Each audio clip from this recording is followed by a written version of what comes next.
ماشاء اللہ لا حول ولا قوة الا باللہ العلی العظیم.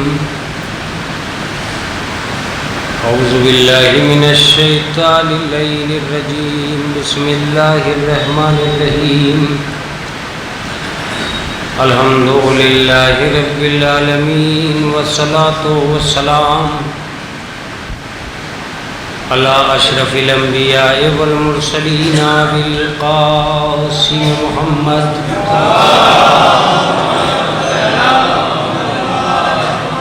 والصلاة والسلام علی اہل بیتہ الطیبین الطاہرین. اما بعد فقد قال اللہ تعالی وتبارک فی القرآن الحکیم.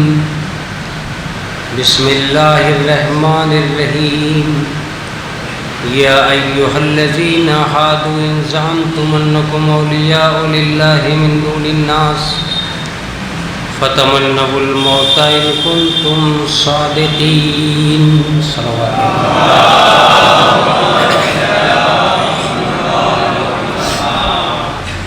حضرات گرامی قدر، یہ ایک عزادار، ایک حسینی اور ایک مذہبی تشویق رکھنے والے فرد کا چہروں ہے. اس دور میں بڑا مشکل ہوتا ہے کسی بھی طرح انسانوں کے قریب آ جانا، لیکن مصائب و آلام کی دنیا وہ دنیا ہوتی ہے کہ ہر مصیبت میں بھی جی چاہتا ہے کہ آپ کسی مصیبت والے کے سامنے پہنچ جائیں. ہم ظاہر سی بات ہے پچھلے 1 سال سے تقریباً جلال پور میں حاضر نہیں ہو سکے، اور درمیان میں ہماری علالت بھی حائل رہی، لیکن میں یقین سے کہتا ہوں کہ مومنین کرام کی درمیان سے اس کرونا وائرس کے دور میں کچھ ہی لوگوں کے فون پہنچے کہ آپ کیسے ہیں. اگر آپ کرونا وائرس سے پہلے کی بات کریں تو شاید کوئی دن ایسا جاتا ہو جب ہم 10-20 فون نہ سنتے ہوں اور یہ نہ ہوتا ہو کہ ہاں یہ بات ہے وہ بات ہے. لیکن کرونا وائرس میں گنتی کے فون پہنچے کہ آپ کیسے ہیں. ان گنتی کے فونوں میں ایک آدمی یہ بھی شامل تھا جس نے یہ پوچھا کہ ارے مولوی صاحب آپ کیسے ہیں. اور میں یہ سمجھ سکتا ہوں کہ اگر میں 8 گھنٹہ جلال پور میں رہا ہوں تو مرحوم 2 گھنٹے تو تقریباً میرے ساتھ رہے، مجلس سے پہلے بھی مجلس کے بعد بھی. اگر سن لیا ہے کہ ہیں تو اس آدمی کے 8-10 گھنٹے صرف اس تلاش و کوشش میں گزرنا ہوتے تھے کہ ہمارے جلال پور میں کیا اچھا ہو جانا چاہیے. دوسرے اس کی تشویق یہ رہتی تھی کہ یہ دین میں یہ کیا ہے اور یہ کیا ہے. میں سمجھتا ہوں کہ دین کی تشویق کے لیے اپنے کاروبار کو چھوڑ کر اس آدمی کا جو وہ وقت بتانا ہوتا تھا وہ ہم جب بھی کبھی جلال پور آئیں گے ہمیں ضرور یاد آئے. یوں بہت سے افراد ہیں جو یقینی طور پر ملاقات کرنے کے لیے آتے ہیں، لیکن اس ملاقات میں ایک ایسے سوالات کا انبار بھی رکھنا کہ مولانا صاحب آئیں گے تو یہ پوچھا جائے گا، تو یہ کیا جائے گا، تو وہ کیا جائے گا. اس کا مطلب یہ کہ اس آدمی کی ایک اپنی زندگی کا شوق یہ بھی تھا کہ میرے دین کے ساتھ کتنا سدھار میرے اندر ہو رہا ہے، اور میری قوم کے ساتھ کوئی معیار ایسا ہونا چاہیے جو میرے دوارا یا میرے ذریعے سے بلندی پر پہنچ جائے. چونکہ میں اس کے جینے کے ڈھنگ سے واقف ہوں، اس لیے میں نے مولانا جعفر جوہری صاحب سے کہا کہ بھائی 1000 پابندیوں کے باوجود بھی میں ایک دفعہ جلال پور سے گزروں گا تاکہ یہ محسوس ہو سکے کہ جو آدمی گھنٹوں میں ہمیں اپنی محبتوں کے درمیان یاد رکھتا تھا، ہم کہاں ہیں کہاں نہیں ہیں، آج اس سے پوچھنے جائیں گے۔ یہ ایک ایسا دور ہے کہ جس میں مجلس کا باقاعدہ طور پر منظم طریقے سے ہو جانا یہ یقینی نہیں ہوتا ہے۔ اس لیے یقینی نہیں ہوتا ہے کہ جو افراد مجلس میں بیٹھے ہوتے ہیں ان کا بھی دماغ منتشر ہوتا ہے، اور ایک ایسے آفات اور ایسی بلیات کے دور سے ہم گزر رہے ہیں کہ آدمی گھروں میں بھی بے چین ہے اور باہر بھی بے چین ہے۔ یہ بے چینیوں کا دور ہے۔ سن 2020 میں سوائے مصیبتوں کے ابھی تک قبیلہ انسانیت کو کچھ اور حاصل نہیں ہوا ہے۔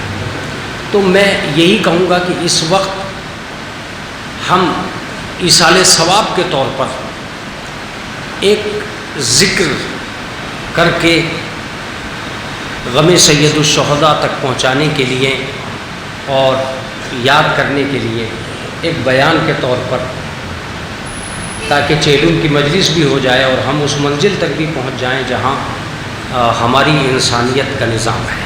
میں نے بہت چاہا کہ میں اپنے اس موضوع کو روک کر کوئی اور موضوع پہ مجلس پڑھوں، لیکن مجھے ایسا لگا کہ اس وقت اس موضوع کے علاوہ جس کو میں چھیڑوں گا، کوئی موضوع ایسا نہیں ہو سکتا جو میری قوم کے لیے فائدہ مند ہو۔ یہ دور ایسا چل رہا ہے کہ اس دور میں اگر ہم انسان کو یہ سمجھا سکیں کہ کون ہے جو آپ کا ساتھ دے رہا ہے، یہ بہت بڑی بات ہے۔ اس لیے کہ میڈیکل نے ساتھ چھوڑ دیا ہے، ترقیوں نے سایہ انسانیت کے سر سے ہٹا لیا ہے، ہمدردیوں کا دم نکل چکا ہے، عالم انسانیت گھٹے ہوئے ماحول میں جینے کو تیار ہے، اپنوں کے درمیان اخلاق کا خاتمہ ہو چکا ہے۔ افراد کا حال یہ ہے کہ ایک دوسرے کے قریب جانے کے علاوہ دوریاں بنانے ہی میں انسانیت اپنی بقا کا ضمانت سمجھ رہی ہے۔ ایسے حالات میں جب انسان کا انسان سے رشتہ ٹوٹ چکا ہے، کون ہے جو ہمارا ساتھ دے رہا ہے؟ کون ہے جو ہمارے سانس میں ہمدردی شامل کیے ہوئے ہیں؟ کون ہے جو اب بھی کائنات میں ان مصائب کے درمیان ہمیں جینے کے لیے کہہ رہا ہے؟ کوئی تو ہے جو اب بھی ہمیں بلاؤں سے بچائے ہوئے ہے، کوئی تو ہے جس نے اب بھی ہمارا مصیبتوں میں ساتھ دینے کی قسم کھا رکھی۔ جہاں میڈیا کی دہشت کا حال یہ ہو کہ مرتے ہوئے لوگوں کو دیکھ کر میڈیا یہ کہتا ہوا نظر آ رہا ہو کہ کہیں یہ دنیا ختم تو نہیں ہو جائے گی، کہیں ہم مٹ تو نہیں جائیں گے، کہیں تباہیوں کی یہ دنیا اس طرح آباد تو نہیں ہوگی کہ ایک دوسرے کا خیال کیے بغیر یہ دنیا ختم ہو جائے گی۔ آئے دن ٹی وی کے سامنے بیٹھ کر جو لوگ یہ سن رہے ہیں کہ یہ دنیا مٹنے والی ہے، ختم ہونے والی ہے، اس کے باوجود بھی ایک قوم ایسی ہے جو دھرتی پر کھڑے ہو کر یہ کہتی ہے کہ جب تک قیامت نہیں آ سکتی جب تک امامت نہ آ جائے۔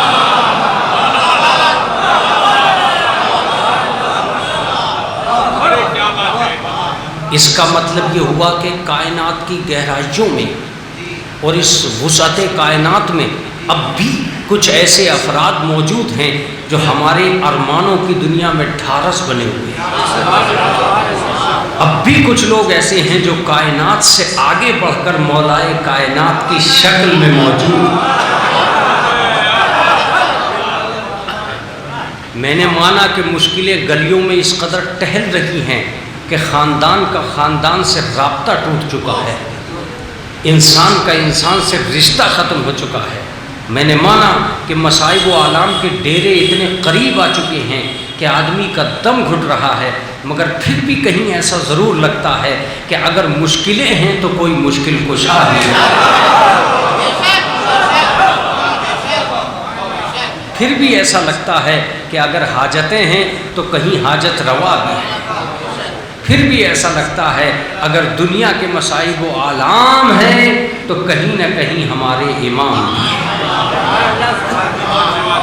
بس میں مختصر طریقے سے اتنا ہی کہہ سکتا ہوں کہ ایک غائب کیڑے سے دنیا گھبرا رہی ہے،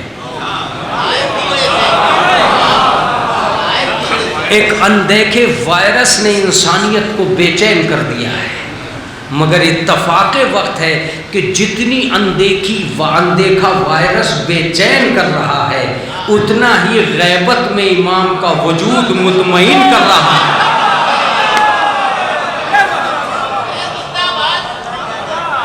ایک اور صلوات پڑھ دے محمد و آل محمد۔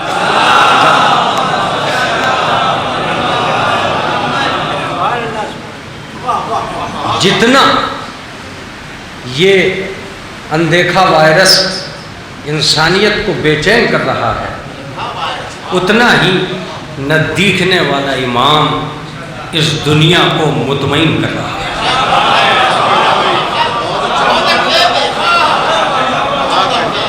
اگر کرونا وائرس کا کہنا ہے کہ ہم مٹا ڈالیں گے، تو اس کا دعویٰ ہے کہ ہم بچا ڈالیں گے۔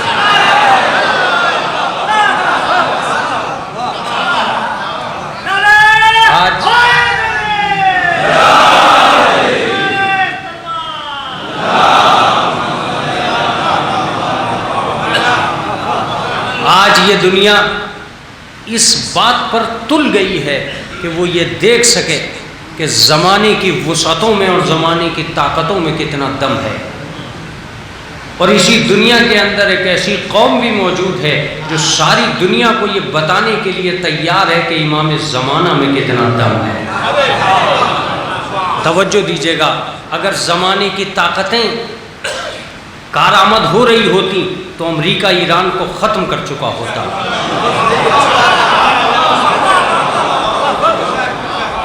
اس لیے کہ امریکہ جس زمین پہ کھڑا تھا اسے زمانہ کہا جاتا ہے، ایران جس طاقت پہ کھڑا تھا اسے امام زمانہ کہا جاتا ہے۔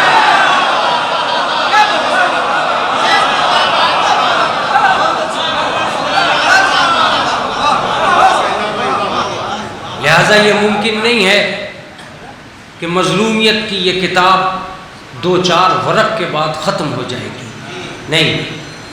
اگر امریکہ نے ایک بم ساری دنیا کی طاقتوں کو چیلنج کر کے قاسم سلیمانی پہ مارا تھا، اس دن سے آج تک مصائب و آلام کی ایک طویل زنجیر اس دنیا کے اوپر ٹوٹ کے برس رہی ہے، اور امریکہ کو یہ جواب ملتے جا رہے ہیں کہ ساری دنیا سے ہٹ کر ظلم کرنا اچھا نہیں ہوتا، اس لیے کہ ہو سکتا ہے اتیاچار کی یہ دنیا کہیں ہمارے گھر میں نہ اتر آئے۔ جس نے ایک مارا تھا آج لاکھوں مر رہے ہیں اور کچھ نہیں کر پا رہا ہے، آج ہزاروں مر رہے ہیں اور کچھ نہیں کر پا رہا ہے۔ ایک چھوٹے سے کیڑے نے آ کر ساری دنیا کی طاقتوں کو چیلنج کر دیا ہے، چیلنج کر دیا ہے کہ اگر لڑ سکو تو ہم سے لڑو، اگر بم مار سکو تو کورونا پہ مارو، اگر اجاڑ سکو تو وائرس کی وادی اجاڑو، مگر غیب کی دنیا سے آنے والے کیڑے کا مقابلہ تم سے ممکن نہ ہو سکا، تو غیب سے آنے والے امام کا مقابلہ دنیا سے کیا ممکن ہے؟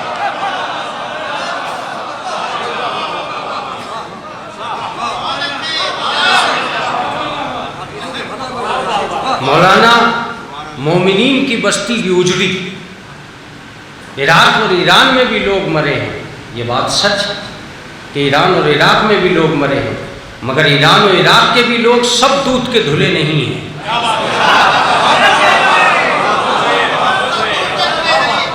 اسی ایران و عراق میں بھی کچھ امریکہ کے ساتھی تھے، ورنہ احتجاج کیوں ہوتے؟ ایک صلوات پڑھتے محمد و آل محمد۔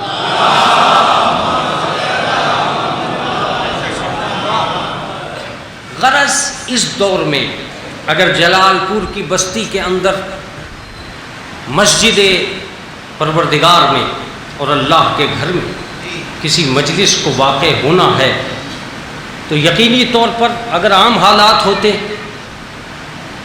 تو قمر عباس کی وجہ سے ہی صحیح، لیکن یہاں کی گلیاں بھری ہوئی دکھائی دیتی، مگر اس کورونا وائرس میں پھر بھی مومنین کا یہ احسان ہے کہ مومنین نے اس کے ایصال ثواب میں کسی قسم کی کمی نہ مانی تھی، اور اس کے خاندان والوں نے سب کو دعوت نامہ نہ دے کر ایک اعلان کیا، جس کے بعد پرسو تعزیت کا اتنا بڑا خاندان مجلس شبیر میں جمع ہو گیا۔ میں سمجھتا ہوں کہ ہمارے لیے اتنا ہی کافی ہے، مگر اس کے باوجود بھی دنیائے انسانیت جس چیز سے آج گھبرا رہی ہے، دنیائے شیعت اسی چیز سے آج مطمئن ہے۔ میں بڑی عجیب بات نہیں کہہ رہا ہوں، لیکن میں اتنا ضرور کہہ رہا ہوں کہ رسول اسلام کے دور سے لے کر آج تک اور آج سے لے کر قیامت تک ایک اور مددگار ہے جو ہمارا ساتھی ہے، جسے قرآن کہتے ہیں۔ قرآن یہ وہی کتاب ہے جو ہمارے گھروں میں رکھی اس لیے گئی ہے تاکہ وہ گواہ بنا دی جائے انسانیت پر۔ قرآن مجید یہ وہی کتاب ہے جو ہمارے گھروں میں رکھی گئی ہے انسانیت کی گواہ بنا کر۔ ہم قرآن کو دیکھیں یا نہ دیکھیں، مگر قرآن روز دیکھتا ہے کون کیا کر رہا ہے۔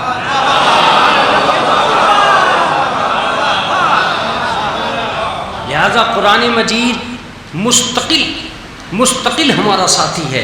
کون تھا جو اس عالم مصیبت میں ہمیں یہ بتاتا کہ تمہیں کیا کرنا چاہیے؟ کون تھا جو آتی ہوئی موت سے ڈری ہوئی انسانیت کو یہ بتاتا کہ تمہیں کس طرح جینا چاہیے؟ مگر قرآن مجید کا منشور تھا جس نے انسانیت کو آواز دی کہ اگر تمہیں مطمئن ہونا ہے تو میرے قریب آ جاؤ۔ جتنا تم قرآن کے قریب آتے چلے جاؤ گے تمہیں اطمینان حاصل ہوتا چلا جائے گا، اس لیے کہ میں وہ قرآن ہوں جس نے قبر کے مردوں کو مطمئن کر دیا، گھروں کے مومنوں کو مطمئن کیوں نہیں کرے گا؟ تم اگر گھبرا گئے ہو تو قرآن پڑھو، تم اگر مصیبت میں ہو تو قرآن پڑھو، تم اگر آفت میں ہو تو قرآن پڑھو، تمہیں زمانہ ستا رہا ہے تو قرآن پڑھو، تمہارے اندر اگر کسی کی موت ہو گئی ہے تو قرآن پڑھو، تم اگر قبرستان کے لوگوں پر عذاب کی زد میں دیکھ رہے ہو تو قرآن پڑھو، تم اگر مومنوں کو گھروں میں پریشان دیکھ رہے ہو تو قرآن پڑھو، تمہیں فاقہ ستا رہا ہے تو قرآن پڑھو، تمہیں مدد چاہیے تو قرآن پڑھو، تم کسی طاقت سے گھبرا گئے ہو تو قرآن پڑھو۔ اس کا مطلب یہ کہ قرآن مجید وہ دنیا ہے جو آج بھی عالم انسانیت کے ساتھ ہے، اور محشر تک انسان کی انگلی پکڑ کر اسے نجات کے آخری دروازے پر لے جا کر کھڑا کرنے والا کوئی اور نہیں ہے، قرآن مجید ہی۔ عزیزو، یہ بات میں نے کیوں کہی ہے؟ اس لیے کہی ہے کہ میں جس چیز کی طرف جا رہا ہوں اس دور اور اس سماج سے ٹکرائی ہوئی بات ہے میری، لیکن حقیقی بات ہے۔ یہی وجہ ہے کہ آج عالم انسانیت کی گھبراہٹ صرف ایک لفظ کی وجہ سے ہے، اس لفظ کا نام ہے موت۔ متوجہ رہیے، اس لفظ کا نام ہے موت۔ سہمی ہوئی انسانیت اپنے گھروں میں بند ہے، کیوں؟ مر جائے گی۔ شاید اسی خوف کو قلع کما کرنے کے لیے قرآن نے پہلے ہی دن انسانیت کے سامنے ایک پیغام رکھا تھا، فَتَمَنَّوُا الْمَوْتَ إِن كُنتُمْ صَادِقِينَ، تم موت کی تمنا کرو اگرچہ سچے ہو۔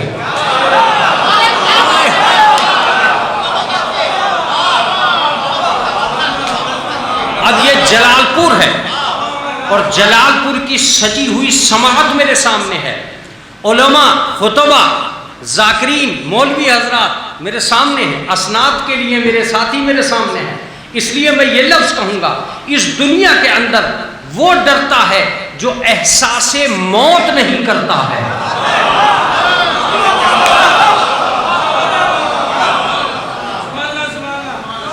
جسے احساس موت نہیں ہے۔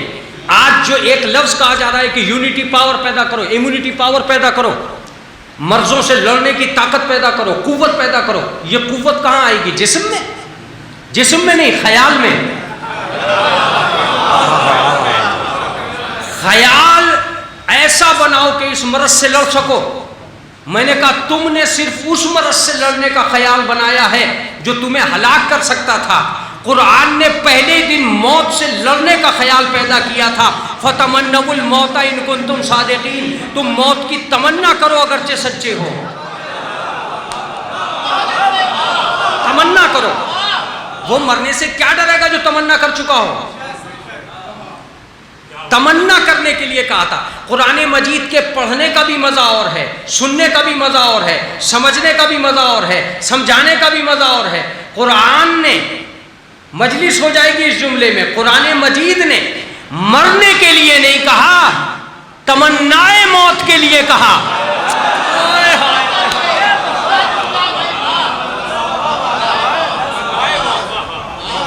اس لیے کہ زندگی کی دولت لے کر سر سے چھت سے چھلانگ لگا دینا حرام ہے، زندگی کی عظیم نعمت لے کر تار پہ ہاتھ رکھ کے اپنی زندگی کا خاتمہ کر دینا ناجائز ہے۔ قرآن کہتا ہے ہم تم سے مرنے کے لیے نہیں کہہ رہے، تمنائے موت کے لیے کہہ رہے ہیں، اس لیے کہ مارنے وہی آئے گا جو یہ جانتا ہوگا کہ تم موت کو نہیں جانتے، اور جو موت کو جانتے ہیں انہیں دنیا کی کوئی طاقت پھر ڈرا نہیں پائے گی۔ ڈرایا انہیں جاتا ہے جو جینا چاہتے ہیں، انہیں کیا ڈرائے گا جو مرنا چاہتے ہیں۔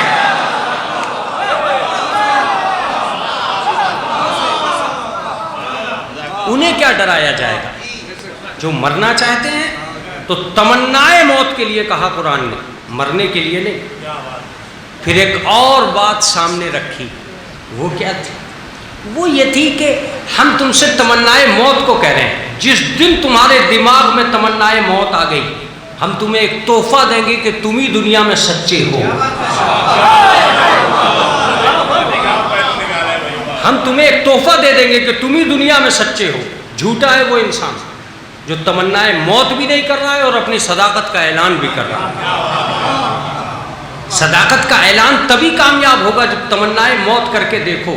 اس کا مطلب یہ ہے کہ اگر آپ کو یہ پہچاننا ہو کہ اس کائنات کے اندر کون سا لشکر سچا ہے، تو یہ دیکھنا کہ کون سا لشکر صبح سے شام تک مرنے کی تمنا کرتا رہا ہے۔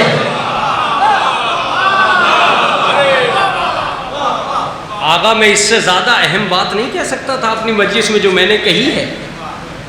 یزید کا بھی لشکر چلا ہے، چلا حسین کا لشکر بھی ہے۔ دیکھنا یہ ہے کہ کون مارنے کے لیے سوچ رہا ہے، کون مرنے کے لیے سوچ رہا ہے۔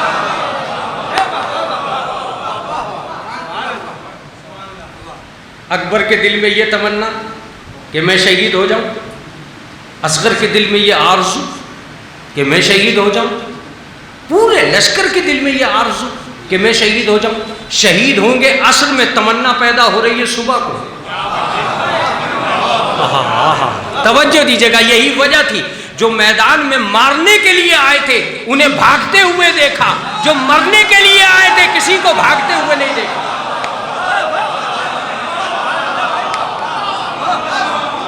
کسی کو بھاگتے ہوئے نہیں دیکھا۔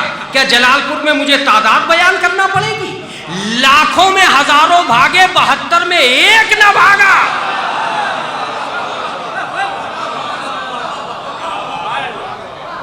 اس کا مطلب یہ ہوا کہ تمنائے موت انسان کو قوی بناتی ہے، تمنائے موت انسان کو مضبوط پیدا کرتی ہے، تمنائے موت انسان کو ہمدرد اسلام بناتی ہے، تمنائے موت انسان کو حسینی بناتی ہے۔ مرنے سے کیا ڈرنا؟ اس لیے کہ دنیا نے موت کے غلط ترجمے کیے ہیں، اس لیے وہ موت سے ڈر رہے ہیں۔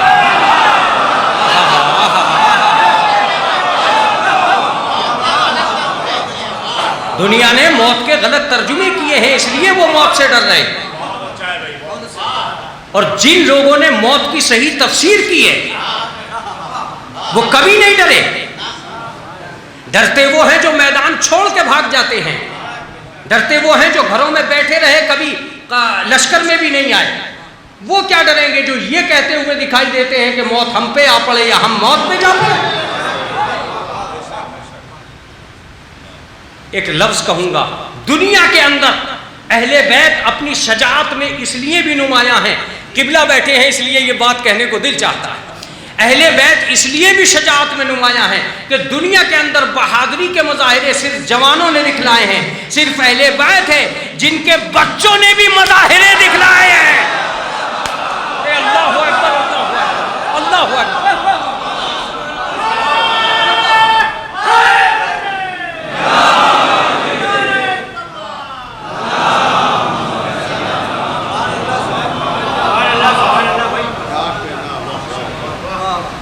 دنیا کے پاس اتنے جوان ہیں، اس لیے یہ بہت طاقتور ہیں، لڑیں گے۔ اہل بیت نے کہا تو صحیح، ہم میدان میں بچے بھی لڑنے کے لیے لائیں گے تاکہ عالم شجاعت کو یہ پتہ چل جائے کہ وہ اور ہیں جن کے صرف جوان بہادر ہوتے ہیں، یہ ہم ہیں جن کے بچے بھی بہادری ہوتی، اور اگر بچوں کی بہادری کی بنیاد ڈالنا نہ ہوتی تو وہ بچپن میں کلہ ازدر کو چیرتے ہی نہیں۔ بچپنے کو بہادری سے مانوس کرنا تھا، لہذا اس نے بچپن ہی میں کلہ ازدر کو چیرا تاکہ جب خیبر اکھاڑے تو لوگوں کو حیرت نہ ہو۔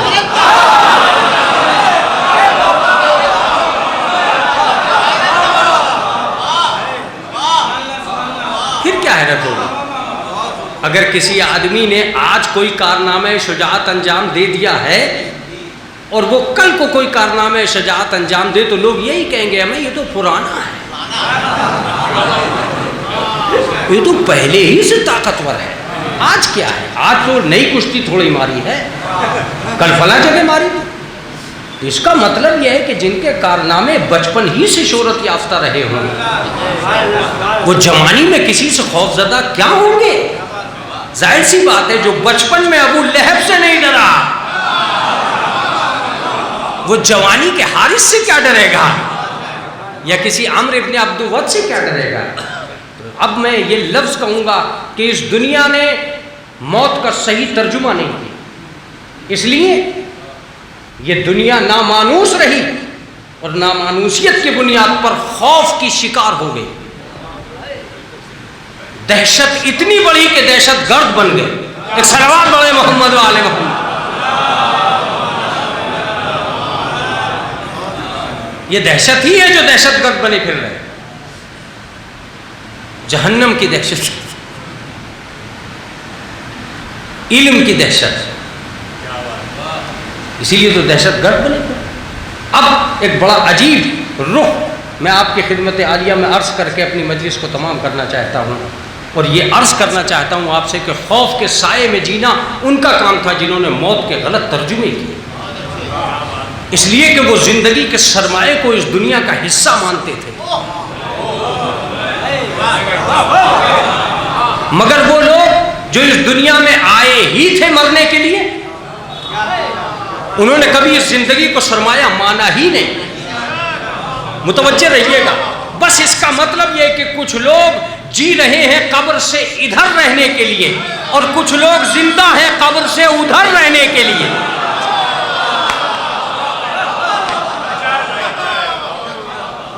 اتفاق وقت یہ ہے کہ ماں سوا اسلام کے کوئی نہیں ہے جو قبر کے ادھر والوں کو قبر کے ادھر رہنے کے طریقے بتاتا ہو۔ آپ اگر بیدار نہیں ہیں تو بحث دوسری، لیکن بیدار رہیے گا تو بات بن جائے گی۔ ماں سوا اسلام کے کوئی نہیں ہے جو یہ بتاتا ہو کہ قبر کے ادھر کیسے رہا جائے گا اور یہ جتاتا ہو کہ تم ادھر رہنے کے لیے آئے ہی نہیں ہو، تمہاری منزل مکان نہیں ہے قبرستان ہے۔ میں آخری منزلوں میں ہوں، تمہاری منزل مکان نہیں ہے قبرستان ہے، تم یہاں کے لیے پیدا نہیں کیے گئے ہو، وہاں کے لیے پیدا کیے گئے ہو۔ دنیا میں اور اسلام میں فرق یہ ہے کہ دنیا یہ سوچ رہی ہے کہ قبر کے ادھر کیسے جیا جائے، اسلام یہ سوچتا ہے قبر کے ادھر کیسے جیا جائے۔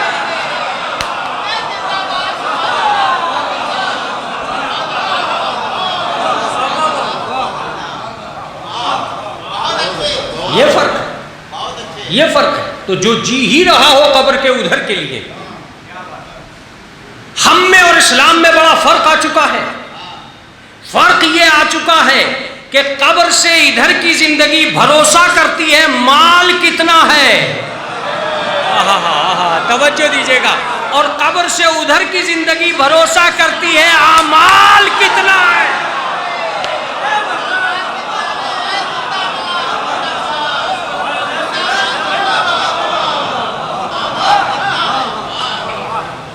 ایک صلوات پڑھ دیں محمد و آل محمد کا.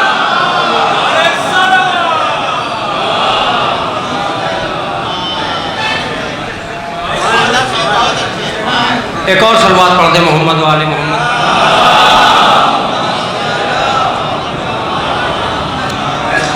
قبلہ تھوڑا سا آگے ہو جائیے تو ڈسٹینسنگ والا مسئلہ پیدا ہو جائے. نعرہ سلوات.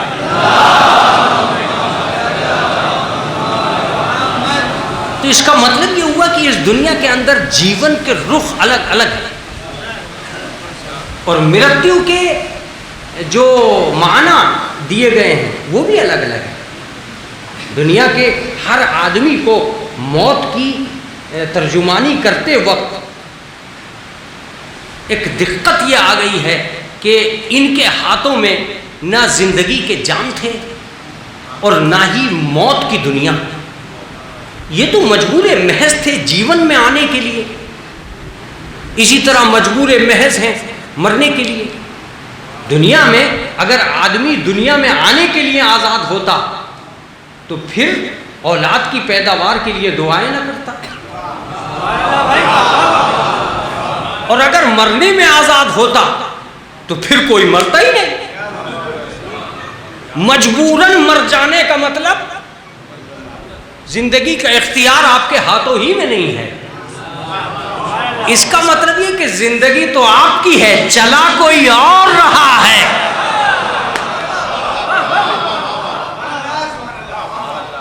زندگی تو یقیناً آپ کے پاس ہے، لیکن چلا کوئی اور رہا ہے. چلا کوئی اور رہا ہے اسی سے پتہ چلتا ہے کہ جب دانت ٹوٹا تو پتہ چلا یار اتنا مضبوط دانت اچانک سے کمزور کیسے پڑ گئے.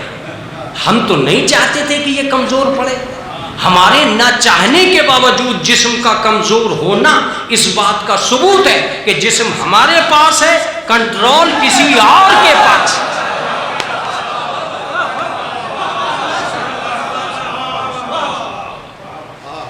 ہر جوانی کے بعد بڑھاپے کا آنا اس بات کا ثبوت ہے کہ طاقت پہ مت اترانا، کمزوری آ سکتی ہے. طاقت پہ مت اترانا، کمزوری آ سکتی ہے.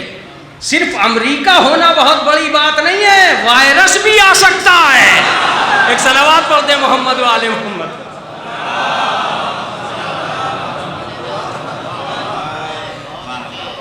وائرس بھی تو آ سکتا ہے.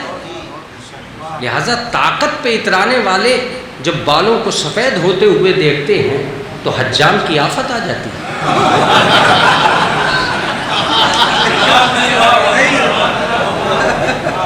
کب تک وہ آپ کے سفید بالوں کو کالے بالوں سے جدا کرے گا؟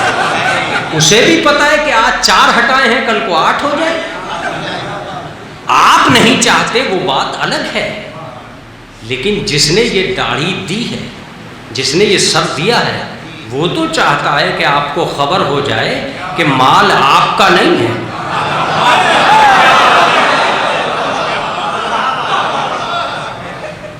اگر مال آپ کا ہوتا، ہاں بازار سے کچھ شیمپو خرید کے لاؤ، کچھ دن کالا کر کے منافقت کا لیبل لگاؤ،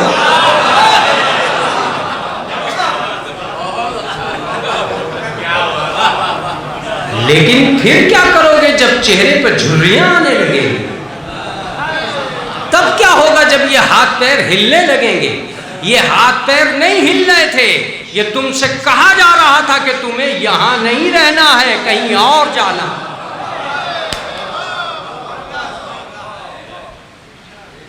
تو مختصر سی بات یہ تھی کہ اس دنیا نے غلط ترجمہ کیا موت کا.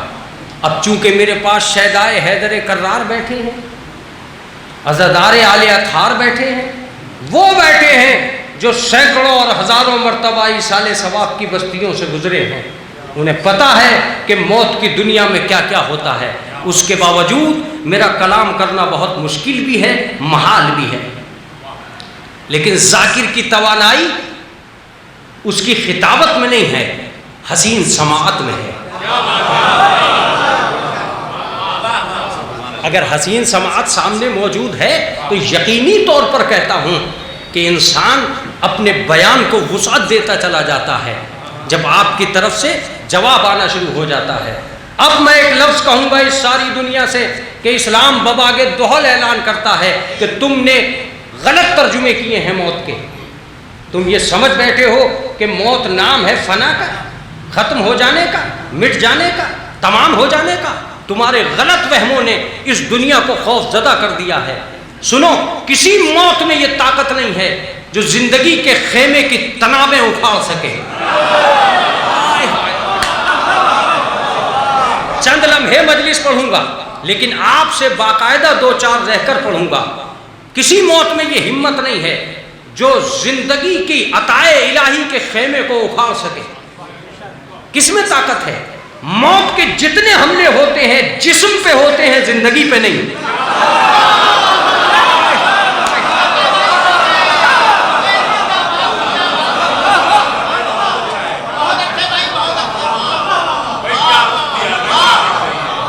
موت کے جتنے حملے ہوتے ہیں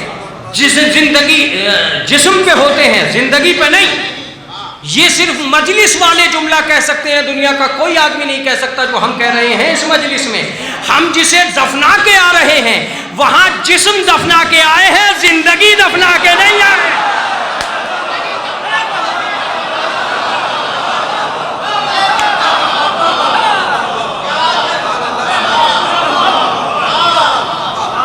جو چیز ہمارے گھر سے گئی ہے وہ جسم ہے،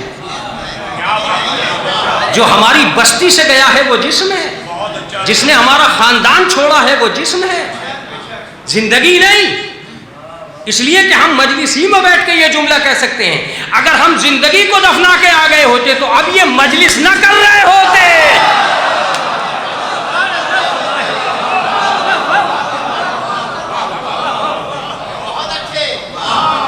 قمر عباس تو کل بھی قمر عباس تھے، آج بھی قمر عباس ہے۔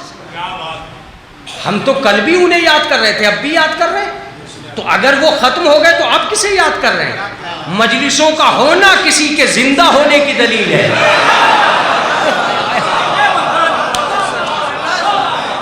مجلسوں کا ہونا کسی کے زندہ ہونے کی دلیل ہے۔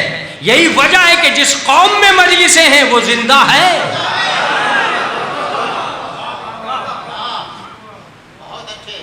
اب رہ گئی یہ بات کہ وہ کہاں زندہ ہے،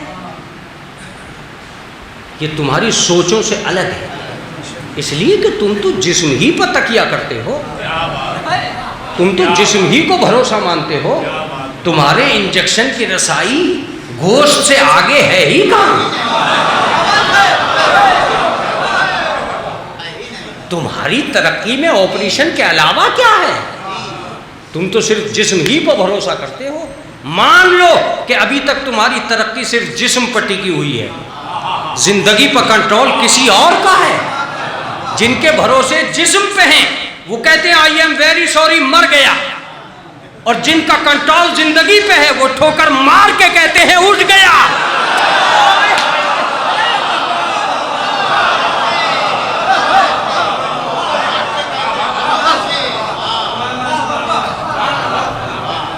انہوں نے ٹھوکر مار کے کہا چونکہ تمہاری ترقی کی رسائی جسم تک تھی، تم آئی ایم ویری سوری کہہ کے پیچھے ہٹ جائے۔ ہمیں پتا تھا کہ وہ مر گیا ہے، مگر ہمیں یہ بھی پتا تھا کہ جسم کہاں ہے، زندگی کہاں ہے۔ تمہیں صرف اتنا پتا تھا کہ جسم کہاں ہے اور تم اسی پر رکے رہے۔ اس کا مطلب یہ کہ تم نے جو موت کا ترجمہ کیا ہے وہ اس لیے بھی غلط ہے کہ تم یہ سوچ رہے ہو کہ مرنے والے کی زندگی ختم ہو گئی۔ زندگی کہاں ختم ہوئی؟ اگر زندگی ختم ہو گئی ہوتی تو یہ قبر میں وسعت کیوں ہوتی؟ اگر زندگی ختم ہو گئی ہوتی تو یہ قبر میں سوال و جواب کیوں ہوتے؟ مگر تمہیں تو یقین ہی نہیں ہے ان سوال و جواب پر۔ تم تو مکان میں محصور افراد کو زندہ مانتے ہو، تمہیں کیا پتا ہے کہ مزار میں بھی کچھ زندہ ہے۔ تم تو مکانوں میں جو بسے ہوئے افراد ہیں انہی کو زندہ مان رہے۔ چونکہ تمہاری رسائی صرف جسم تک ہے، جبکہ جسم نام کی شے زندگی کا کوئی مسئلہ نہیں ہے، زندگی جسم سے ماورا ہے، بلکہ میں ایک لفظ کہوں گا کہ زندگی جسم سے پہلے بھی تھی، جسم کے بعد بھی ہے۔ آپ بیدار ہوئے؟ زندگی جسم سے پہلے بھی تھی، جسم کے بعد بھی ہے۔ زندگی کبھی محتاج جسم نہیں رہی۔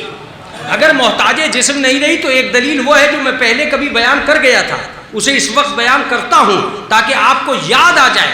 ایک لفظ ہے جو مجلس کو مجلس بنا لے گا، اور اگر اس نے نہیں بنایا تو میں سمجھوں گا کہ اپنے موضوع میں ناکام ہو گیا۔ لفظ زندگی محتاج جسم ہے ہی نہیں۔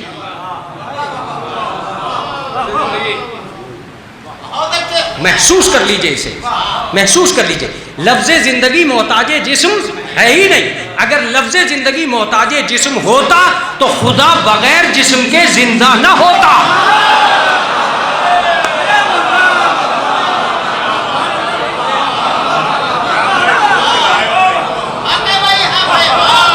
اللہ لا الہ الا هو الحی القیوم، اللہ ہے وہ جس کے علاوہ کوئی الہ نہیں ہے، وہ زندہ ہے۔ تو ہاتھ نہیں ہے مگر زندہ، پیر نہیں ہے مگر زندہ، جسم نہیں ہے مگر زندہ۔ اس کا مطلب یہ کہ زندگی تابع جسم نہیں ہے۔ اس کا مطلب یہ کہ زندگی تابع جسم نہیں ہے۔ ہاں، جسم کو استعمال کیا ہے زندگی نے۔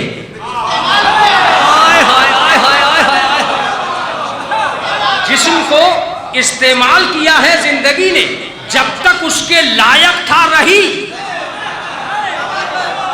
جب اس کے قابل نہیں رہا چھوڑ کے چلی گئی۔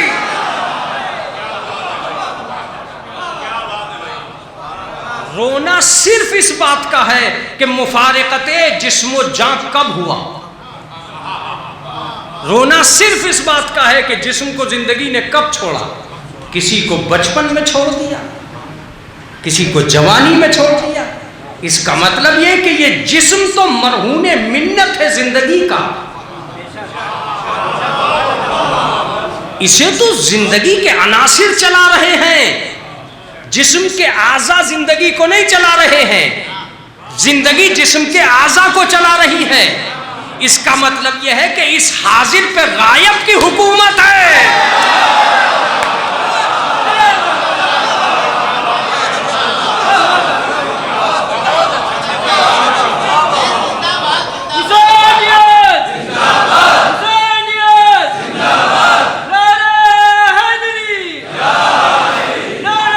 اس کا مطلب یہ ہوا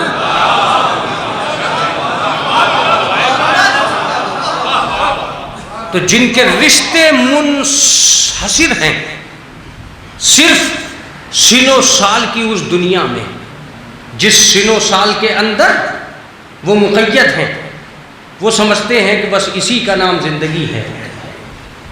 تو ظاہر سی بات ہے خوف زدہ تو ہونا ضروری ہے۔ اردو ادب سے تو بہتر انگلش والے ہیں جنہوں نے حقیقت کا پتہ پہلے ہی دن سے دینا شروع کر دیا۔ اور جب میں سناؤں گا تو جلال پور میں یہ بات گونجے گی۔ میں نے پوچھا یہ 6 سال کا بچہ اسے انگلش میں کیا کہیں گے؟ کہا 6 year old۔ ارے جس کی ماں یہ سمجھ رہی ہے کہ میرا نیا بچہ ہے، انگلش کہہ رہی ہے یہ 6 سال پرانا ہو گیا ہے۔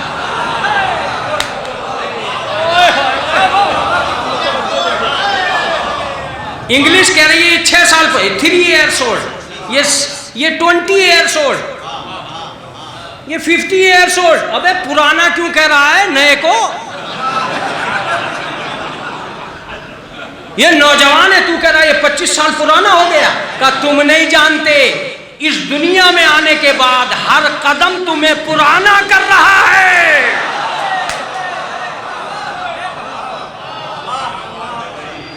اب اگر میرے مولائے کائنات نے یہ جملہ کہہ ہی دیا کہ المرء خطاہ الی رجل رجلی، انسان کا ہر سانس اس کی قبر کی طرف اسے بڑھاتا ہے، ہر قدم اسے قبر کی طرف بڑھاتا ہے۔ اگر میرے مولا نے یہ جملہ کہہ ہی دیا تو ان اولڈ والوں کو تو آپ برا نہیں کہہ رہے، جو آئے دن کوسنا دے رہے ہیں کہ یہ اتنا پرانا ہو گیا، یہ اتنا پرانا ہو گیا۔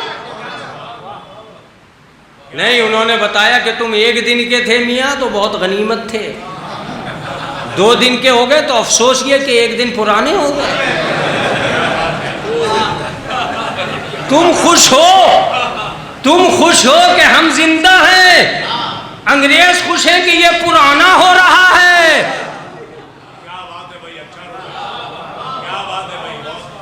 تو کس چیز کو زندگی مان رہے ہو؟ ان سنو سال کی قید کو زندگی مان رہے ہو؟ ان مکانوں کو زندگی مان رہے ہو؟ ان چیزوں کو زندگی مان رہے ہو جو تمہارے ہاتھوں سے روز بروز نکلتی جا رہی ہیں؟ ان کو زندگی مان رہے ہو؟ اسی لیے تو دنیا خوف زدہ ہے۔ اگر خوف زدہ ہے تو ہم نے تم سے کہا تھا کہ جسم پہ حملے ہوتے ہیں موت کے، زندگی پہ نہیں۔ کون ہے جو زندگی کے خیمے اکھاڑ سکے گا؟ یہاں اور بات ہے کہ عالم انسانیت کے پاس کوئی مثال موجود نہیں ہے جو جسم کے علاوہ زندگی کو ثبوت دے سکے۔ جو لفظ میرا تھا وہ گم ہو گیا اور جلال پور میں گم ہو گیا۔ مجھے بڑی عجیب و غریب ہے کیفیت طاری ہو رہی ہے۔ یہ تمہارے پاس کوئی ثبوت ہی نہیں ہے جو تم یہ ثابت کر سکو کہ جسم کے علاوہ بھی زندگی کوئی شے ہے۔ اس لیے کہ تمہارے اندر بولنے والا وہی ہے جس کے پاس زبان ہے، تمہارے اندر دیکھنے والا وہی ہے جس کے پاس آنکھ ہے، تمہارے اندر وہی آدمی کام کر سکتا ہے جس کے پاس ہاتھ ہے۔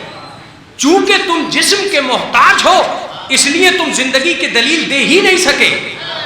دنیا میں ایک قبیلہ تھا جو یہ دلیل دینے کے لیے آیا تھا کہ زندگی جسم کی محتاج نہیں ہے، یہی وجہ ہے کہ اس نے سر کٹنے کے بعد قرآن پڑھا۔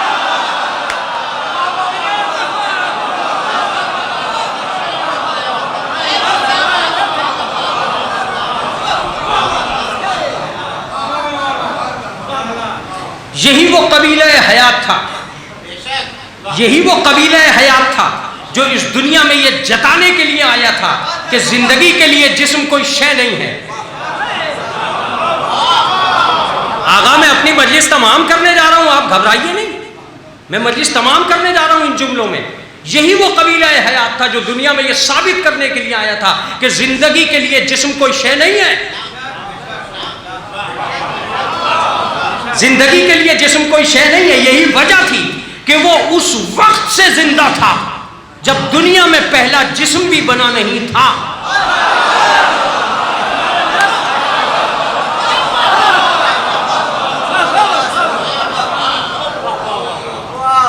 اس وقت سے زندہ تھا جب دنیا میں پہلا جسم بھی بنا نہیں تھا۔ میں کیا کہوں تم سے اور کیسے کہوں تم سے؟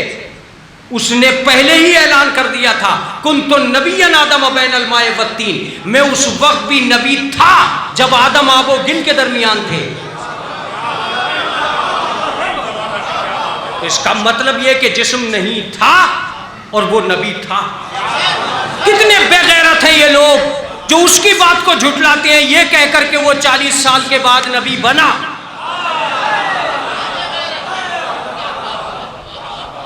وہ 40 سال کے بعد نبی بنا، جس کے بغیر کوئی نبی نہیں بنا۔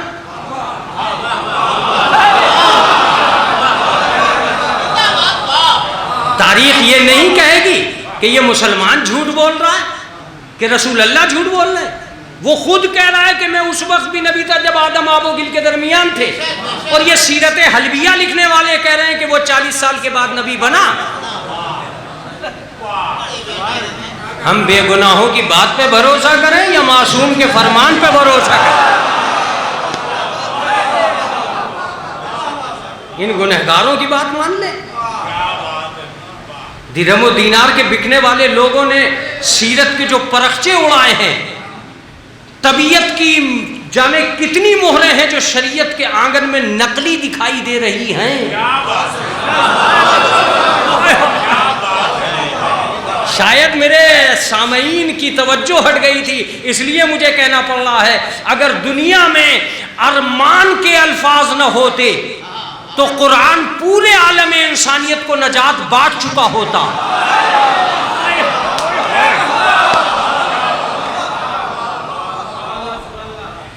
یہ تو تمہارے اپنے لفظ ہیں جس نے قرآن کے لفظوں کو ہیر پھیر کر کے قبیلہ بندیوں میں تقسیم کر دیا۔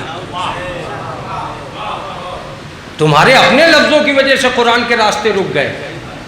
ایک ہی لفظ کا اس نے ترجمہ کچھ اور کر دیا، اس نے اور کر دیا۔ مفسر قرآن بن کے مسند پہ بیٹھ گئے، چاہے دنیا کے سب سے بڑے جھوٹے سے، لیکن کچھ بھی ہے، پبلک تو پوجا کر ہی رہی ہے۔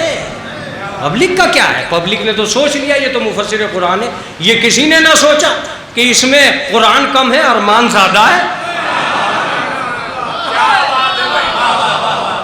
اس کی اپنی آرزو ہے، اور اگر اپنی آرزو نہ ہوتی تو جسے رسول اللہ نکال چکے تھے اسے تم نے بلایا کیوں؟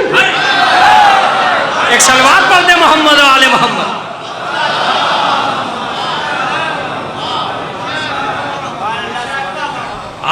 اپنی ارمان کے چکر زیادہ ہے، لہذا اس نے قرآن مجید نو کے نیزہ پر پڑھا۔ یہ اور بات ہے کہ عالم شیعت سے بھی میرا یہ کہنے کو دل چاہتا ہے کہ کبھی تم نے اہل بیت کے صحیح ترجمے کی طرف توجہ نہیں دی، اور اگر صحیح ترجمے کی طرف توجہ دے لیتے تو تم کم سے کم ایک مرتبہ ہی صحیح حسین سے یہ پوچھتے ضرور کہ حسین اگر نو کے نیزہ پر بولنے کا موقع مل ہی گیا تھا تو کیوں ایسا نہیں ہوا کہ آپ یہ کہتے کہ شمر بہت برا آدمی ہے، عمر سعد کے لیے کہتے کہ یہ عمر سعد بہت مکار انسان ہے۔ چلو اگر آپ نے دشمن کی قباحت بیان نہیں کی تھی تو کم سے کم نو کے نیزہ پر جا کر بولنے کے موقع کے ساتھ ساتھ یہ کہتے کہ میں کتنا اچھا ہوں، میرے نانا کتنے اچھے تھے، میرے بابا کتنے اچھے تھے۔ مگر یہ کیا ہوا کہ نہ آپ نے دشمن کی قباحت بیان کی اور نہ اپنے خاندان کی تعریف۔ جب بولے تو قرآن بولے۔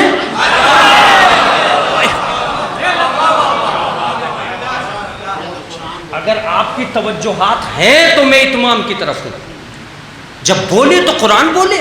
کبھی تو سوچا ہوتا، کبھی تو سمجھا ہوتا کہ حسین اگر بولنے کا موقع ملا تھا تو یہ کہتے تھے کہ میں کامیاب، یہ باولا، یہ ہار گیا، یہ ناکام۔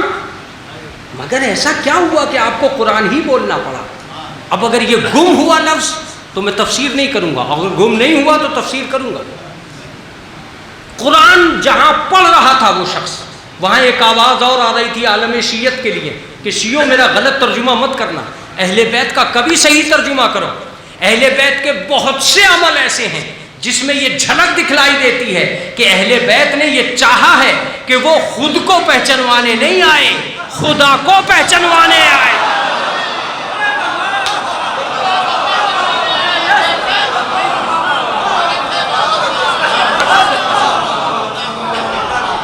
اگر وہ نو کے نیزہ پر اپنے خاندان کی تعریف کرے تو سمجھنا وہ خود کو پہچنوانے آیا۔ اگر بولنے کی طاقت کا استعمال قرآن مجید کے ذریعے کرے تو سمجھنا کہ وہ خود کو روک رہا ہے، خدا کو پہچنوانے آیا۔ اہل بیت کو جب اس زاویہ عمل میں آپ دیکھتے ہیں تو میں محسوس کرتا ہوں کہ بہت سے مواقع جات ایسے ہیں، بہت سے اوراد ایسے ہیں جہاں آپ جا کر یہ سمجھ لیں گے کہ یہاں چاہتے تو خود کو پہچنوا سکتے تھے، مگر اسی موقع پہ انہوں نے خدا کو پہچنوایا۔ شاید آپ کو یاد آ رہا ہے یا نہیں آ رہا ہے، میں دو باتیں یاد دلاتا ہوں۔ اگر وہ سورج نکال کر ٹہلتا رہ جائے تو سمجھنا خود کو منوانے آیا ہے، اور اگر سجدے میں سر رکھ دے تو سمجھنا خدا کو منوانے۔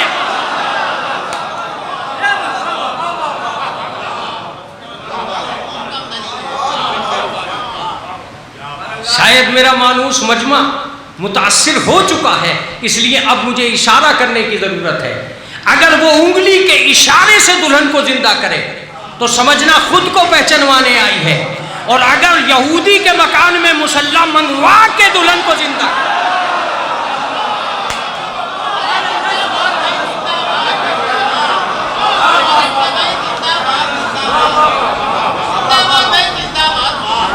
تو سمجھنا کہ وہ خدا کو پہچاننا ہے۔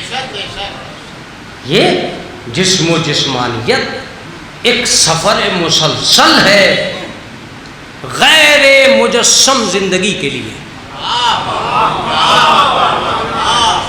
یہ قبر سے اتر عطائے حیات پریکٹس ہے قبر کے ادھر جانے کے لیے۔ اب اگر میری لفظیں درست ہو چکی ہیں اور میں اپنے آپ میں اس بات کو پہنچا پا رہا ہوں تو میں یہ کہوں گا کہ زندگی کی وجہ سے موت نہیں آ رہی ہے، موت آنے کی وجہ سے زندگی ملی ہے۔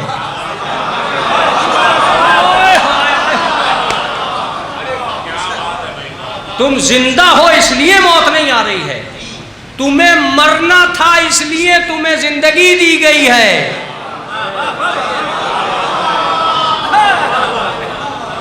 تمہیں مرنا تھا اس لیے زندگی دی گئی، تو تم جو جی رہے ہو وہ موت کا صدقہ ہے، موت کا صدقہ ہی نہیں ہے۔ ملک الموت کا احسان بھی ہے کہ جب تک چھوڑے رکھے، ورنہ لاشوں کے ڈھیر لگ جائیں گے، تمہیں پتہ بھی نہیں چل پائے گا کہ انہیں مارا کس نے۔ تم یہ سمجھ رہے ہو کہ فنا کی گھاٹی لگا کر ساری دنیا کو ڈرا لو گے، کیا ہوگا جب ہماری نرم موجوں کو غصہ آئے گا اور وہ طوفان بن جائیں گی؟ کیا ہوگا چند نرم و نازک قطرے اگر تیز رفتار ہو گئے تو تمہارے مکان طوفان کی زد میں آ جائیں گے۔ انسانوں کو جاگیر فنا میں دھکیلنے والوں پہچانو، جب تم ہمارے پانی کا مقابلہ نہیں کر پا رہے ہو تو ہماری آگ کا مقابلہ کون کرے گا؟ ابھی تو ہم نے پانی برسایا ہے، ہم نے تو ایسے بھی عذاب بھیجے ہیں جب آگ برسائی گئی ہے۔ ڈرو ہر دن اس دن سے جس دن سوائے ڈر کے کچھ نہیں ہوگا، ہر دن اس دن سے ڈرو جس دن سوائے کچھ نہیں ہوگا۔ اس جسم کو عادی بناؤ بغیر جسم کی زندگی کا۔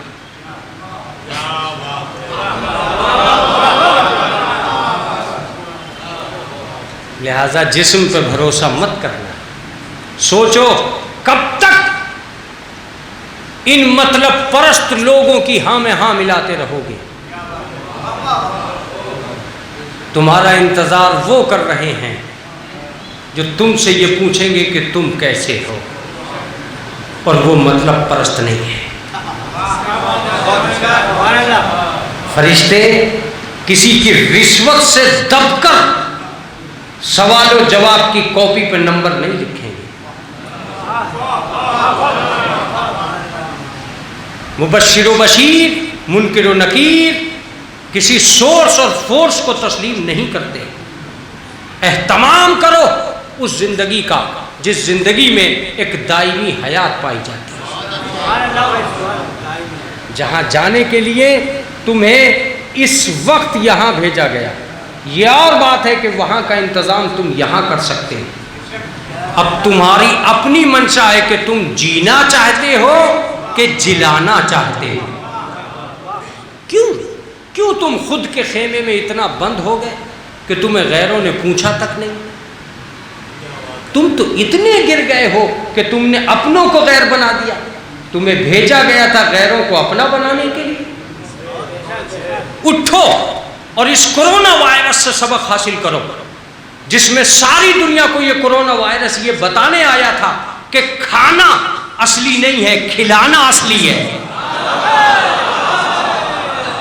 اگر پہلے سے اسلام کے اندر سخاوت کے چرچے نہ ہوتے تو آج سڑکوں پر یہ بانٹنے والے یہ اعلان نہ کرتے کہ ہم بہت اچھا کام کر رہے ہیں۔ اس کا مطلب یہ ہے کہ پہلے سے یہ بات پایا جاتا ہے کہ جینا اور ہے، جلانا اور۔ اپنی زندگی میں جو قدم تم آگے بڑھا رہے ہو اس میں یہ سوچ کے بڑھانا کہ ایک آدمی مولائے کائنات ہو کر اس دنیا میں عیش اس لیے نہیں کرتا تھا کہ اسے وہاں عیش کرنا تھا۔ یہ دنیا صرف اور صرف دوسروں کے کام آنے کے لیے، یہ دنیا انسانیت کے قبیلے کا ہاتھ پکڑ کر اسے دریا پار کرانے کے لیے، یہ دنیا بھائی کی بھائی کے خیال کرنے کے لیے ہے۔ اتنے حریص مت بنو کہ تم کماؤ اور تمہارے پاس خرچ کرنے کا موقع بھی نہ رہے. کتنا جمع کرو گے؟ ایک وقت ایسا آ جائے گا کہ ڈاکٹر پابندی لگا دیں گے، اب کھا بھی نہیں سکتے. کیوں نہیں بچتے ہو تم اس طبیعت سے کہ جس سے بچنے کے لیے تم سے کہا جائے گا؟ آج کیوں اپنے آپ کو ایسا بنا رہے ہو جس میں تمہارے اندر اس زمانے کی شکایات پیدا ہو جائے؟ لہذا کوشش کرو کہ ایک دوسرے کے قریب آؤ. میں ایک لفظ کہوں گا کہ اگر اسلام نہ ہوتا تو اس کورونا وائرس میں صرف آدمیوں کی موت نہیں ہوئی تھی، انسانیت کا خاتمہ بھی ہوا تھا. ہاتھ ملانا اخلاق کی بات تھی. کورونا وائرس نے کہا خبردار تم ایک دوسرے سے ہاتھ نہ ملانا. میں نے کہا ایسا کیوں کہہ رہے ہو؟ کہا کہیں نہ کہیں انسانیت نے ایک دوسرے سے ملنے کو اتنا بیجا بنا دیا تھا.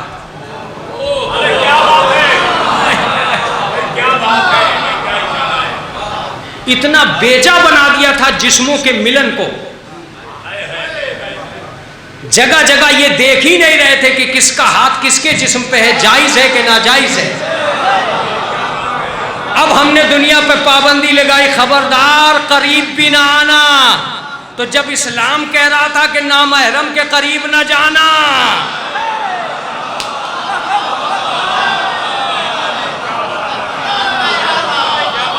یہ کیا بے غیرتی ہے کہ اس کی ہونے والی دلہن کو نامحرم سجا رہے ہیں؟ نامحرم سجا رہے ہیں دوسرے کی ہونے والی دلہن کو. بے غیر تو ہم ایک دن ایسا لے کر آئیں گے تم ترسو گے ایک دوسرے سے ہاتھ ملانے کے لیے. کس چیز کو تم فیشن بناتے جا رہے ہو؟ کون سی چیز کو تم انسانیت کی آماج گاہ بناتے جا رہے ہو؟ چلو اگر تم یہی چاہتے ہو کہ ہاتھ ملانے کو، اب بھی عالم انسانیت کا کون سا مذہب ایسا ہے جو انسان کو انسان سے ملنے کی تمیز دے گا؟ تو ایک اسلام نے آ کے کہا کہ ممکن تھا کہ کل کوئی پابندی لگا لے کہ ہاتھ نہ ملانا. اسی دن ہم نے کہہ دیا تھا کہ اگر تم مومن ہو تو ہنستے ہوئے چہرے کے ساتھ ملو تاکہ سوشل ڈسٹینسنگ بھی کچھ نہ بگاڑ سکے.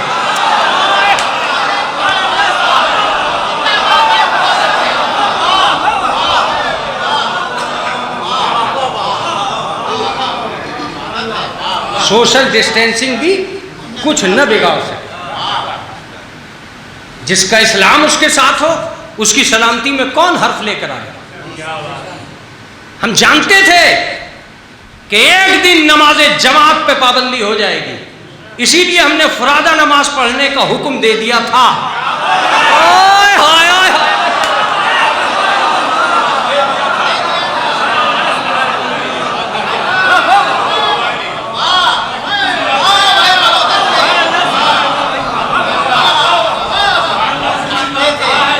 ہمیں پتا تھا کہ ایک دن صحت پہ ڈاکہ ڈلے گا.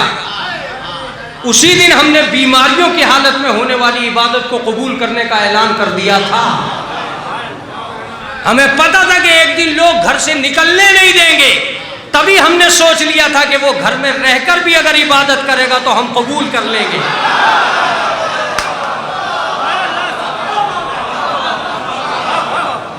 اب ایک بڑا عجیب و غریب جملہ ہے، سمجھ جانا تو سمجھ جانا اور نہیں سمجھنا تو کوئی مسئلہ نہیں ہے. ہم نے اعمال کا دار و مدار جماعت پہ نہیں رکھا تھا، نیت پہ رکھا تھا.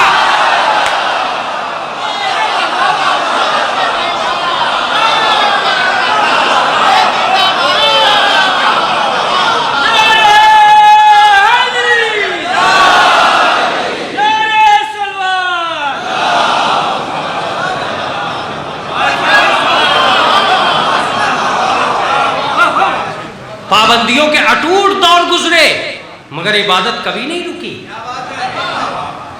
پابندیوں کے اٹوٹ دور بھی گزرے، مصائب و آلام کی تیز رو آندھیاں بھی آئی، لیکن کبھی ایسا ممکن نہیں ہو سکا کہ عبادت کے قدم رک گئے ہوں. جب گردنیں کٹی جب بھی امام حسین کی محبت میں کمی نہیں آئی. اس وقت بھی جب مجلسوں کو بڑی پابندیاں تھیں، کوئی مجلس کر نہیں سکتا تھا. متوکل کے دور میں بھی عزادار ہی رہے. یوگی کے دور کی کیا بات ہے؟ عزادار ہی رہے، اس لیے کہ ہمیں معلوم تھا، ہم نے تینوں شکلیں دکھلا دی تھیں کہ علی کے چہرے کو دیکھنا عبادت، جب تک چہرہ سامنے ہو، علی کا ذکر عبادت، جب تک ذکر پہ پابندی نہ آ جائے، محبت عبادت، جہاں تک دل باقی رہ جائے۔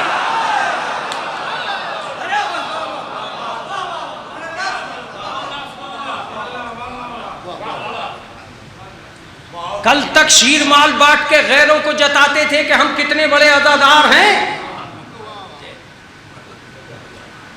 بڑی بڑی مجلسیں کر کے سارے سماج کو بتا دیتے تھے کہ میں کتنا بڑا عزادار ہوں۔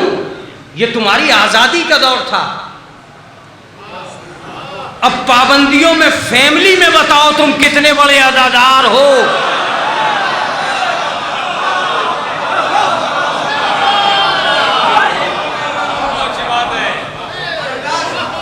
اب فیملی کو بتاؤ تم کتنے بڑے عزادار ہو۔ بڑا دوسرے کے نوحے پہ اچھل اچھل کے ماتم کرتے تھے، اب بچے پوچھیں گے ڈیڈی کوئی نوحہ یاد ہے؟ صلوات بھیجے محمد و آل محمد پر۔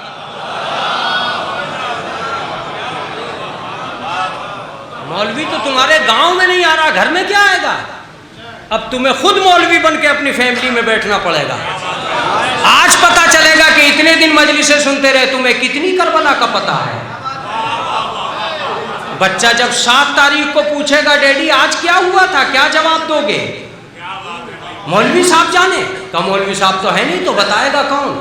تمہیں خود عزادار بننا پڑے گا۔ اس سال پتا چلے گا خالی کون تھا، خالص کون تھا۔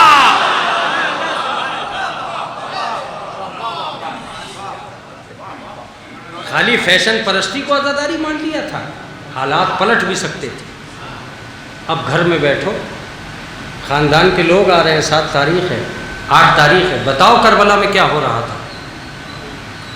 کہ وہ سنتے چلے آئیں، سننے سے بات نہیں بنے گی۔ بچہ اعتراض کر دے گا تو کیا کرو گے؟ اب تمہیں یاد ہونا چاہیے کہ کربلا کے نام کیا ہے، کربلا کی تاریخ کیا ہے۔ دوسروں کے ذریعے حقیقت کو آگے بڑھانا بہت آسان ہے، اپنے ذریعے بہت مشکل ہے۔ میں ایک لفظ کہنے جا رہا ہوں، ہو سکتا ہے قابل قبول ہو جائے۔ عزیزو، وقت آ گیا ہے کہ اب عوام کو نہیں بتانا ہے کہ ہم کتنے بڑے عزادار ہیں، اس دور میں آپ کو امام کو بتانا ہے کہ ہم کتنے بڑے عزادار ہیں۔ اب وہ وقت آیا ہے جب حدیثوں کے صحیح ترجمے ہوں گے۔ یہ جو کہا جاتا تھا زینوا مجالسکم بذکر علی، تم اپنی مجلسوں کو زینت دو ذکر علی سے، اس کا یہ مطلب نہیں تھا کہ یہ مجلس، اس کا یہ مطلب تھا کہ جہاں تم بیٹھے ہو وہاں ذکر علی کرو، غیبت نہ کر کے اگر ذکر علی کرو گے تو زینت ہی زینت ہے۔ تو فرش عزا پہ بیٹھنے ہی کو مجلس نہیں کہا جاتا۔ اگر تم صوفے پہ بیٹھے ہو اور وہاں بھی ذکر سید الشہداء کر رہے ہو تو یہی مجلس ہے۔ وقت آ گیا ہے کہ اپنی نسل کو بے لگام نہ ہونے دینا، اپنی نسل کو بے لگام نہ ہونے دینا۔ دیکھنا یہ چاہتے ہیں کہ تم کتنے خلوص سے وقت گزارتے ہو، قوم کی عزت بھی نیلام نہ ہو جائے، تم ایک فرد نہیں ہو، کسی قوم کا حصہ ہو، کہیں ایسا نہ ہو تمہاری ایک آدمی کی حرکت کی وجہ سے قوم بدنام ہو جائے۔ لہٰذا یہ وقت آ گیا ہے کہ تم اہل بیت کو یہ بتا سکو کہ ہم تمہارے لیے باعث زینت ہیں، باعث ذلت نہیں ہیں۔ کونوا لنا زینا ولا تکونوا علینا شینا، ہمارے لیے باعث زینت بننا، باعث ذلت نہ بننا۔ میں پھر ایک مرتبہ خانوادہ قمر عباس سے کہوں گا کہ اس کرونا وائرس کے دور میں ان لوگوں کا احسان بھلایا نہیں جا سکتا، جو اس مصیبت زدہ ماحول میں بھی تمہارے باپ کے پرسے کے لیے تمہارے گھر چلے۔ تم نے اعلان کیا اور یہ لوگ آ گئے، وہ سماج کا حصہ تھا اور یہ لوگ آ گئے۔ تم نے میت اتنی شان سے اٹھائی کہ جہاں لوگوں کے کم ہونے کے امکان تھے وہاں لوگ زیادہ سے زیادہ آ گئے، اور سڑک پہ تمہارے باپ کا جنازہ گیا، سرکار بھی نہ روک سکی، دشمنوں نے نہیں روکا، تم شان سے اپنے باپ کے جنازے کو دفنا کے۔ گو کہ ایک بہت بڑی مصیبت تھی کہ تمہیں یہ علم نہیں تھا، یہ احساس نہیں تھا کہ یہ انتقال ہو جائے گا، مگر وہ انتقال اچانک کسی سانحے کی وجہ سے ہوا اور تمہارا غم بڑھتا چلا گیا، لیکن پھر بھی میں کہوں گا تم اسپتال تک اپنے باپ کے ساتھ تو تھے، تم جوان تھے، اپنے بوڑھے بیٹے کو سنبھال تو سکتے تھے۔ یہ تو قمر عباس کی خوش نصیبی ہے کہ اس کا جوان بیٹا موجود تھا، مگر سوچو حسین ہر طرف کرمٹ لے رہے۔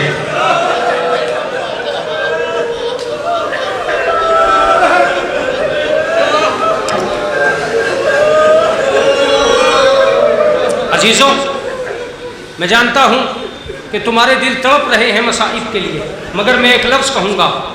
جب کربلا کے اندر ایک خاتون میدان میں آئی تو اس کے شوہر نے پوچھا تو کیوں میدان میں آ گئی؟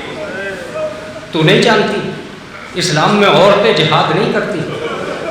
کہا میں تو ابھی نئی نئی مسلمان ہوئی ہوں، مجھے کیا پتا کہ عورتیں جہاد نہیں کرتی، لیکن جب تم میرے مولا سے اجازت لے کے میدان میں آئے تھے تو میں نے مولا کو دیکھا تھا کہ مولا خیموں کے پیچھے گئے اور پیچھے جا کے ایک ہی لفظ کہا کہ اے میرے پروردگار تیرا حسین تنہا رہے۔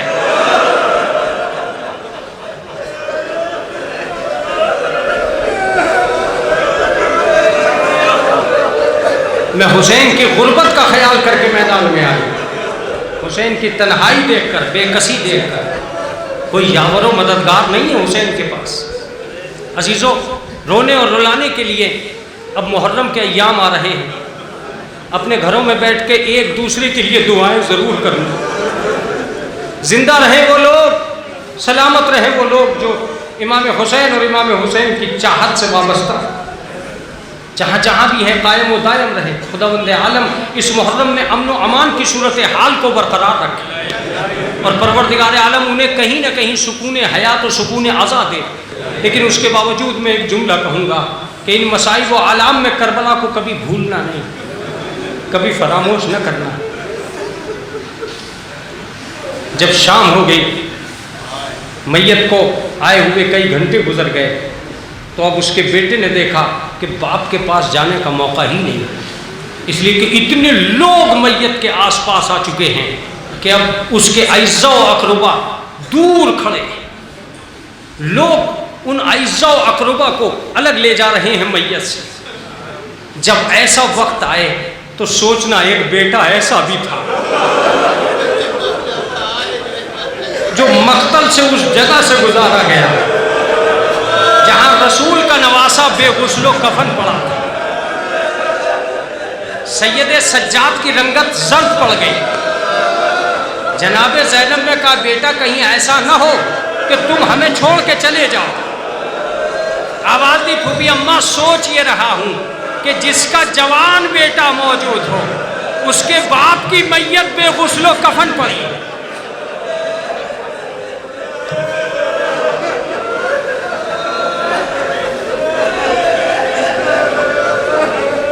اللہ عزیزو، پرسہ دیجئے اس گھر کو جس گھر میں ایک عزادار، ایک محب وطن، ایک محب قوم چلا گیا۔ میں ان سے کہوں گا کہ پابندیاں تھیں، سرکار مخالف تھی، اخباروں میں دہشت تھی، تمہیں کسی کے آنے اور جانے کا یقین نہیں تھا، تم نے 40ویں کا اعلان کیا اور تم گواہ ہو کہ مسجد بھری ہوئی ہے، 40واں ہو رہا ہے۔ تم نے کتنے دن میں 40واں کر لیا؟ کہا بھی 40 دن بھی نہ ہونے پائے تھے کہ ہم نے 40واں کر لیا۔ میں کہتا ہوں کہ اب تم اپنے گھروں تک روتے ہوئے چلے جاؤ گے۔ اگر تم نے 40 دن سے پہلے 40واں کر لیا ہے تو چلو میرے ساتھ چلو۔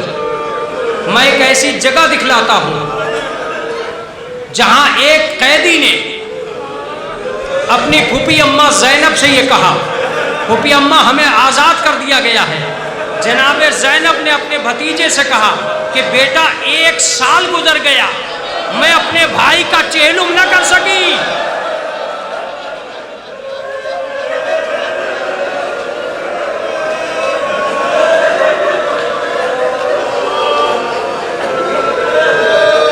اجرکم اللہ، خدا آپ کو کسی غم میں نہ رلائے سوائے غم آل محمد۔ میں اپنے بھائی کا چہلم نہ کر سکتا۔ یہ کس نے کہا؟ جناب زینب۔ خاندان کا ایک سوال اور بات تمام۔ اب ایک دوسرا سوال اٹھتا ہے، چیلم ہوگا کیسے؟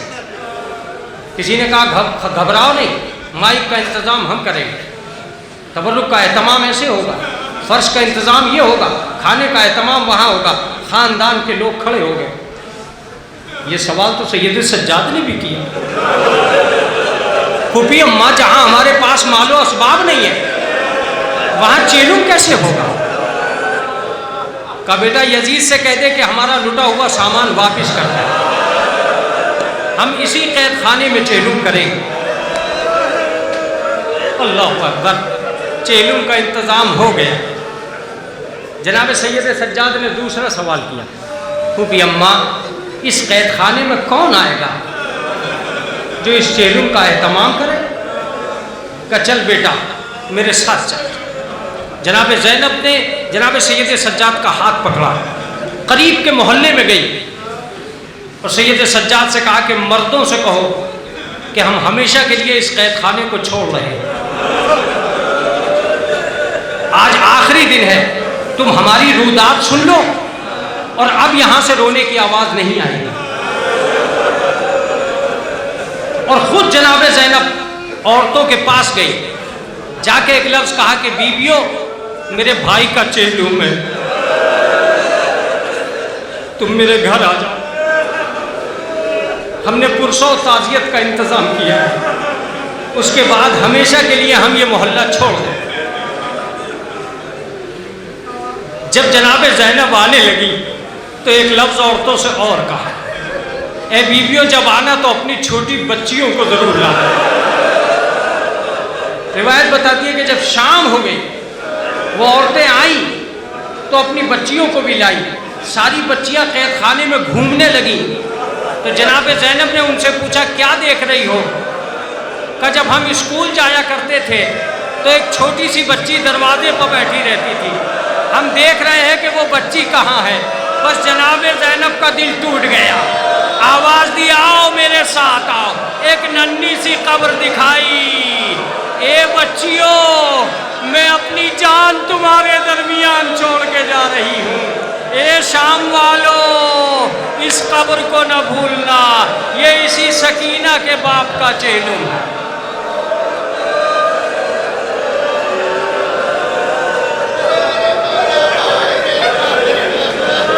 سیعلم الذین ظلموا ای منقلب ینقلبون الہی بحق الزہرا و ابیہا و بالہا و بنیہا۔ پروردگار عالم جو حاضر مجلس ہے ان کے عہدۂ مشکل کو حل کر، میرے معبود ہماری مرادوں کو بر لانا۔ پروردگار جو بیمار ہے ان کو شفائے کامل و عاجل عنایت فرما۔ پروردگار عالم یہ تیرے پیارے کے عزادار ہیں، کوئی غم نہ دینا سوائے غم آل محمد۔ معبود اس مجلس کا جو ثواب تو نے معین کیا ہے اس کو مرحوم کی روح کے لیے تسکین کا سبب قرار دے۔ امام زمانہ کے ظہور میں تاجیل فرمانا۔ حضرات یہ کرونا وائرس کا دور ہے، آپ حضرات سے گزارش کی جاتی ہے کہ ان ایام میں کوئی کسی سے مصافحہ یا ہاتھ نہ ملائے۔ قانونی اعتبار سے یہ پابندیاں ہیں اور اس کا ہمیں اس لیے خیال رکھنا چاہیے کہ ہم ایک تہذیب یافتہ قوم ہیں، ہم ان قوموں کی طرح نہیں ہیں جو ضد اڑ اور جہالت پر تلی ہوئی ہیں۔ ہماری اس تہذیب کا اعتراف چونکہ سرکار کرتی ہے، اس لیے ہمیں اس کا خیال رکھنا چاہیے کہ ہم کچھ دن ایک دوسرے سے مصافحہ نہیں ملائیں گے۔ مصافحہ نہ ملانے کے باوجود بھی ہم قلبی طور پر ان سے لگاؤ رکھ سکتے ہیں۔ اس لیے میری اپیل ہے کہ ہم دعائے زیارت کے بعد ایک دوسرے سے مصافحہ کرنے کی کوئی کوشش نہیں کریں گے۔ میں آپ سے آرزو کرتا ہوں کہ ایک مرتبہ سورہ حمد اور 3 مرتبہ سورہ اخلاص پڑھ کر مرحوم کے روح کو سارے ثواب فرمائیں۔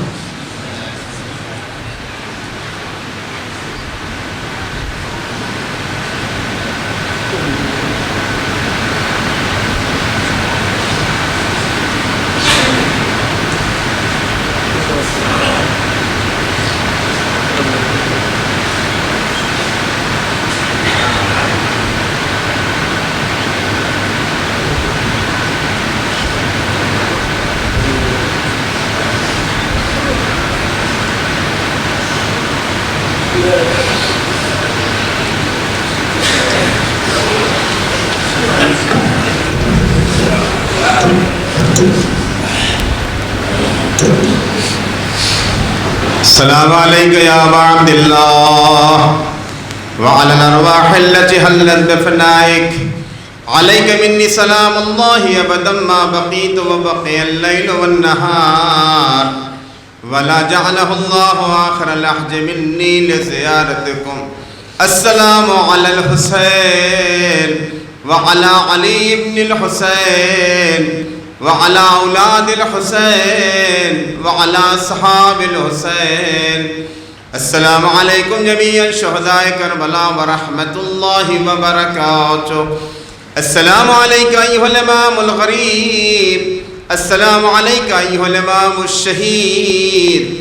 السلام عليك أيها الإمام المظلوم. السلام عليك أيها الإمام المعصوم. السلام عليك يا أبا الحسن علي بن موسى الرضا الراضي بالقدر والقضاء ورحمة الله وبركاته. السلام عليك يا حجة الله. السلام عليك يا بقية الله في أرضه. السلام عليك يا مولانا يا صاحب العصر والزمان. السلام عليك يا خليفة الرحمن. السلام عليك يا إمام الإنس والجان. السلام عليك يا شريك القرآن. السلام عليك يا مظهر الإيمان. عجل الله تعالى فرجك وسهل الله مخرجك وظهورك، وجعلنا من أعوانك وأنصارك ورحمة الله وبركاته.